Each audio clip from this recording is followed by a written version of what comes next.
Assalamualaikum and good day everyone. I am Tumbiki Gandawali and my partner in this presentation, Norain Madali.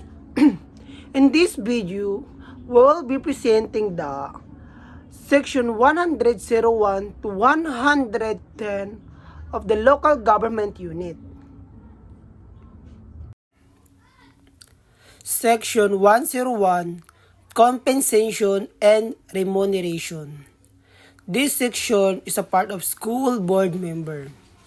So the first is the chairman and member of the provincial, city, or municipal school board will serve without salary or compensation. So the school board member is yung mga yung mga provincial, yung sila governor, sila city mayor, sila yung mga isa sila sa mga kasali sila sa mga school board member. So hindi sila pwedeng swelduhan dahil ang part o ang pagiging school board member is part ng trabaho nila. Dahil ang budget ng school board member is only for school facility and infrastructure. Hindi pang sweldo sa mga school board member. But non-government member may receive travel expenses and allowance charged to the local school board fund, following accounting and auditing rules. Title 5, Local Health Board, Section 102, Creation and Composition. A. There should be established a local health board in every province, city, or municipality. The composition of the local health board should be follows. So, each LGU has health board led by the local chief executive with member from government, DOH, and private NGO health center. So, every LGU should be established local health board. Hospital, barangay health station, and barangay health center. So, B, the function of the local health board should be, first is budgeting.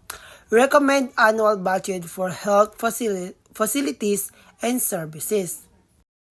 Second, advisory role. Advise the Sanggunian on health matter and public health fund use. Third, committees.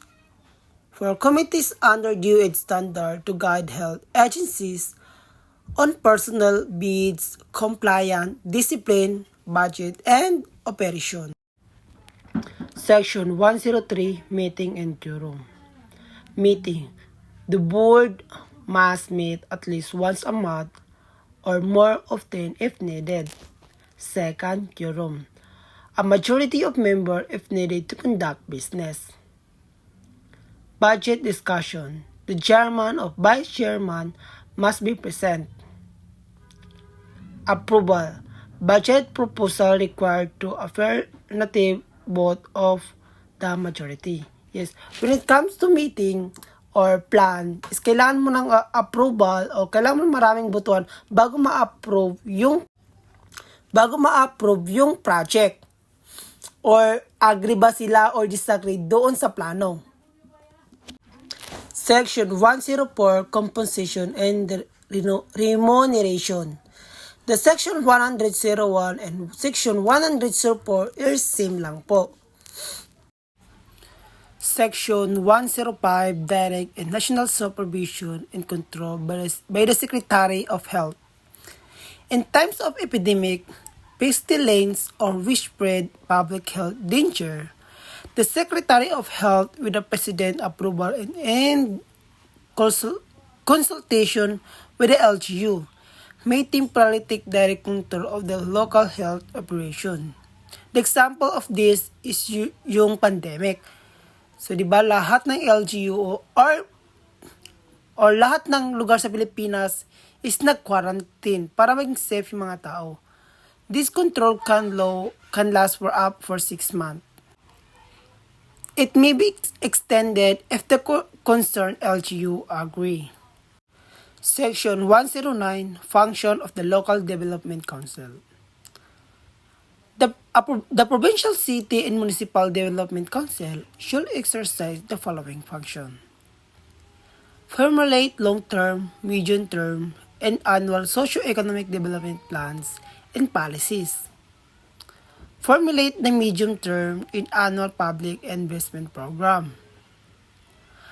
Appraise and prioritize socio-economic development plan, program, and project. Formulate local investment and incentives to promote the inflow and direction of private investment capital. Number 5, coordinate, monitor, and evaluate the implementation of development plan and project and perform such as other function as may be provided by law or competent authority. B. The Barangay Development Council should exercise the following function. Number 1, mobilize people participation in local development effort. Number 2, prepare barangay development plans based on local requirements. Number 3, monitor and evaluate the implementation of national or local program and project, and perform such as other function as may be provided by law or competent authority.